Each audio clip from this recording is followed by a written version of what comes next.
안녕하세요. 친절한 영양사입니다. 지난 시간에 이어서 이번 시간에도 간말효는산이 또 어떤 질환에 도움이 될까에 대한 말씀을 좀 드려보려고 해요. 지난 시간에 제가 혈관 질환에 대한 말씀을 드렸었는데 오늘은 신장, 신부전 환자들 요즘에 많이 진짜 늘어난다는 생각이 들거든요. 이전에는 좀 특수한 질환이라고 생각을 했는데 병원들도 이 신장 투석을 하거나 이런 병원들이 좀 특화된 병원들이 늘어나는 걸 보면 환자층이 좀 늘어나고 있구나라는 생각이 듭니다.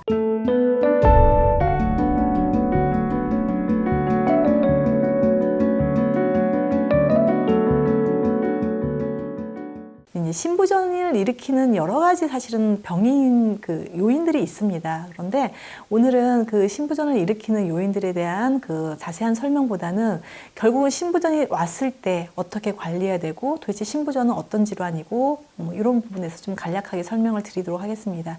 지난 시간에 제가 간말효는산은 기본적으로 어떤 역할을 하는지 말씀을 드렸잖아요. 좀 간단하게 다시 설명을 드리면 첫 번째, 산소를 운반하는 적혈구라는 트럭을 유연하게 해준다라는 게 굉장히 특징적이었어요. 아주 우리 몸에 있는 영양소 중에서 이렇게 적혈구의 유연성을 좋게 해주는 특징적인 영양소가 사실은 간말효는산이고요. 두 번째, 혈관세포, 혈관을 유연하게 해준다. 잘 늘어났다, 줄어들었다. 실제로 혈관을 유연하게 늘어나고 하는 산화질소라는 우리 물질이 있거든요. 근데 그런 기능을 좋게 해준다. 그래서 잘 늘어나게 하는 거.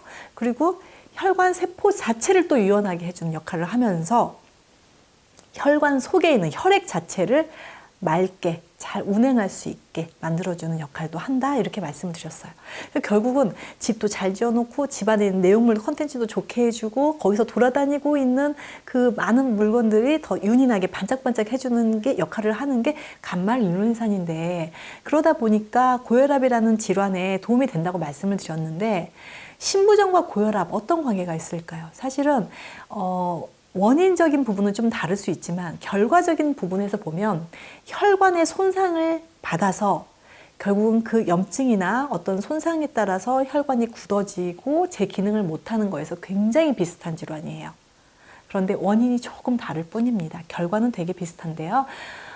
신장을 어떻게 설명하면 좋을까요? 신장은요, 우리 부엌에 싱크볼 있잖아요. 거기에 수채구멍이 있죠. 거기에 거름망이 들어있잖아요. 그 거름망이 있는 이유가 우리가 어떤 물을 흘러보냈을 때 음식을 설거지하다 보면 음식이 찌꺼기가 밑으로 막 하수구에 내려가면 안 되잖아요. 그렇기 때문에 거름망에서 한번 걸러주고 그 거름망 음식물 찌꺼기를 따로 버리는 것처럼 우리 몸의 신장은 그렇게 돼 있다 생각하시면 돼요. 그런데 이 거름망의 재료가 뭐냐? 우리는 플라스틱도 있고 철망을 많이 쓰잖아요. 그런데 이거는 혈관망으로 되어 있어요. 이렇게.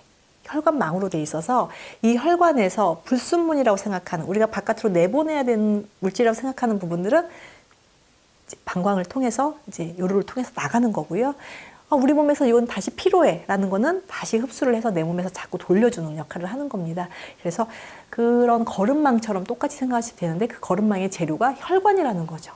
그런데 만약에 그 혈관이 딱딱해져 있거나 좁아져 있어서 제 기능을 잘 하지 못한다면 신장이 망가지거나, 그래서 사구체가 망가져서 제대로 거름망 역할을 못하면 바깥으로 빠져나가면 안 되는 물질들, 특히 단백질 같은 물질들이 빠져나가면서 거름망이 숭숭 구멍이 뚫리는 그 결과가 생긴다는 거죠. 뿐만 아니라 혈관 안에 생기는 염증들, 사실은 우리가 스트레스를 받아도 이 산화적 스트레스라고 그래가지고 이 활성산소나 이런 것들이 혈관에 손상을 갖게 하고 염증을 일으키게 되면 그 조직이 손상을 받는 거거든요. 이 손상된 것 때문에 사실 사구체의 기능이 떨어진다는 거죠. 그렇게 염증 안에 생기는, 그 혈관 안에 생기는, 특히 이 사구체라고 하는 아주 미세 혈관에 생기는 염증들을 얼마나 잘 관리하느냐가 굉장히 중요하다는 거죠.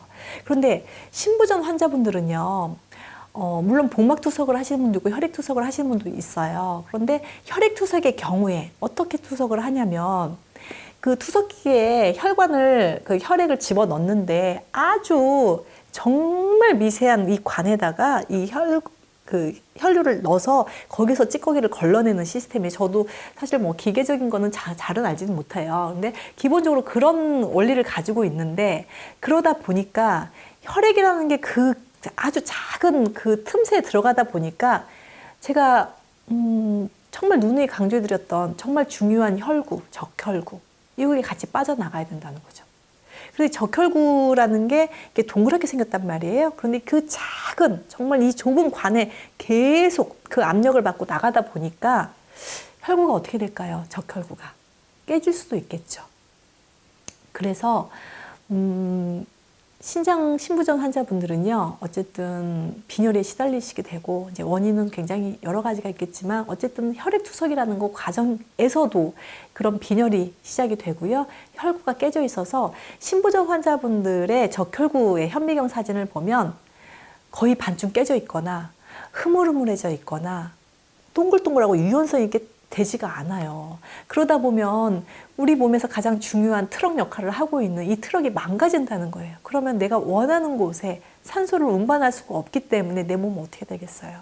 점점 많이 힘들어지실 거예요. 정말 많이 힘들어지실 것 같은데, 그런 부분에서 그 간말 인슐린에서 할 수 있는 일이 적혈구의 유연성을 좋게 해서요, 이 그 투석기를 지나가도, 장기적으로 드셨을 때 지나가도 혈구가 탱 하고 다시 살아나야 돼요.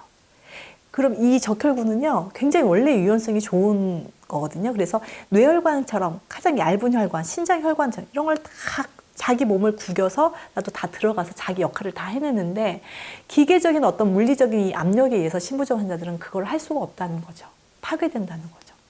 거기에서 간말 인슐린산이 발전되는 계기가 됐던 것 같아요. 이 간말 인슐린산에 대한 연구를 많이 했던 일본에서 신부전 환자들한테 이 간말 인슐린산을 계속해서 투여를 했더니 신부전 환자의 부작용, 혈구가 깨지는 이 부작용을 만회할 수 있었다라는 게 임상보고가 되어 있습니다.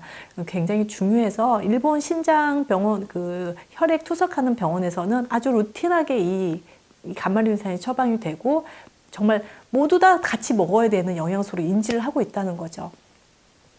신부전 환자분들 중에서 투석을 하고 계시거나 투석을 하지 않더라도 사실은 이 그 사구체 자체의 기능, 염증 방어, 그다음에 혈관의 보호, 손상에 대한 방어를 간말 인슐린산이 너무나 잘하고 있기 때문에 정말 좋은 간말 인슐린산 선택하셔서 좀 장기적으로 드시는 걸 권유해드리고 싶은데요. 사실 신장 질환이 있거나 간 질환이 있는 분들은 어딜 가나 아무거나 먹으면 안 돼요, 이건 먹으면 절대 안 돼요 하는 것들이 되게 많아서 이 두려움 때문에 사실 어떤 영양소도 선택하지 못한 것 같아요. 그래서 정말 그냥 드세요라고 이렇게 말씀을 드리면 그냥 또 안 좋은 거 막 사서 드시면서 하실까봐 제가 이 편을 처음부터 이렇게 많이 보내드리고 싶었는데 사실 이렇게 좀 엄두가 안 나더라고요. 이제 저 같은 경우에 저희 집에도 저희 가족 중에 저희 오빠가 신부전 환자였어요. 지금은 이제 이식을 받고 살아가고 있는데 제가 너무 오랫동안 지켜봤었고 그런 질환으로 고생을 하고 있었기 때문에 제가 좀 신부전에 대한 거는 조금 더 각별히 얼마나 많이 고생하고 계시는 환자분들께 좀 좋은 영양소를 소개시켜드리고 싶은 마음이 굴뚝 같았지만, 잘못된 영양소들이 너무나 많기 때문에 섣불리 말씀드리지 못했던 것 같습니다. 지금은 사실 좋은 제재들도 많이 또 나와 있고 하니까 정말 좋은 제재라고 선별될 수 있는 그런 제재가 있다면 꼭 찾아서 드셨으면 좋겠어요. 그래서 좀 투석을 하시더라도 건강한 삶을 사시기를 권유드리고 싶고요. 사실 신부전에 대해서 결론적인 것만 말씀을 드렸지만, 신부전이 생기는 원인 자체에 따라서 챙겨서 드셔야 할 영양소들이 또 여러 가지가 있을 수 있습니다. 저희 집 같은 경우는 저희 아버지도, 오빠도, 그리고 사실 저도 그런 류마티즘의 소인을 가지고 있어요. 자가 면역 소인을 가지고 있다는 거죠. 그래서 신부전이 생기면 너무 무리해서 생겼나? 사실은 신장이나 심장이나 우리가 삶을 마감할 때까지 기능을 다 해줘야 되거든요. 그냥 망가지는 기관이 아니라는 거죠. 우리가 피부가 노화가 생기고 주름이 생기고 이렇게 하지만 우리 내부에 있는 이 장기들은요, 특히 심장이나 신장은 끝까지 살아남아야 되는 것들인데, 젊은 나이에 20대, 30대 벌써 신장이 망가지고 신부전 판정을 받았다면 이거는 자연스러운 노화에 의해서 생기는 질환이 아니고 대부분은 사실은 대부분이라는 표현하기 좀 좀 망설여지는데 류마티즘, 자가 면역성. 그러니까 누군가가 내 면역세포가 이걸 공격해서 생기는 질환으로 인식의 전환이 되게 필요하다. 그래서 제가 주로 자가면역 질환을 많이 이렇게 공부하고 또 개선시키는데 환자분들 많이 만나고 있는데요. 제가 치료하고 있었던 아토피 환자들 중에서 신장에 벌써 문제가 있는 환자분들이 아토피 개선과 함께 이 신장 기능이 좋아졌던 사례들은 앞서서도 제가 방송을 해드렸던 적이 있습니다. 그래서 신장 환자분들도 내가 면역에 문제가 있구나라는 그런 인식들이 되게 중요하고 현재 당면 과제로 내가 이걸 어떻게 극복할 것인가 투석하시면서 어떤 영양소를 챙겨서 드실 것인가 좋은 감마리눌렌산이 도움이 되실 수 있다. 그래서 신부전 환자분들은 어떤 괴로움에 이렇게 쌓이게 되냐면요. 굉장히 가려워요. 이 혈구가 망가지면서 이 가려움증이 동반된다는 거예요. 그런데 이런 부분들이 개선되면서 이 소양증이라고 하는 가려움증이 많이 개선되는 사례들을 임상에서, 그러니까 논문에서 볼 수가 있었습니다. 우선 오늘은 제가 여기까지 말씀을 드리고요. 조금 더 궁금하신 사항이 있거나 그랬을 때는 댓글에 남겨주시면은 좀 자세히 설명드리고 좀 더 자세한 상담이 필요하시다 그러시면은 저희 약국으로 전화 주시면 친절하게 제가 상담해 드리도록 하겠습니다. 그리고 질환이 자꾸 많아지니까 제 영상 보시면서 이건 어디서 찾지? 이것보다 저거보다 이렇게 하시는 경우들이 많은데 이제는 유튜브가 사실은 굉장히 많이 보편화되어 있잖아요. 그래서 제 영상에서 제 로고를 클릭하시고 제 홈페이지가 나오면 거기서 재생 목록 클릭을 해주시면요. 그 부분에 질환별로 묶어져 있고요. 그리고 또 그 홈페이지 안에서도 또 뭐 인기 채널이라든가 이게 좀 분류가 돼 있으니까 잘 찾아서 보실 수 있을 거예요. 근데 저는 재생 목록 편에 우선 일단 질환별로 다 묶어져 있으니까 내가 관심이 있는 질환이 있으시면 그 질환에 가서 찾아보시고 거기에 맞는 걸 쭉 보시면 되실 것 같아요.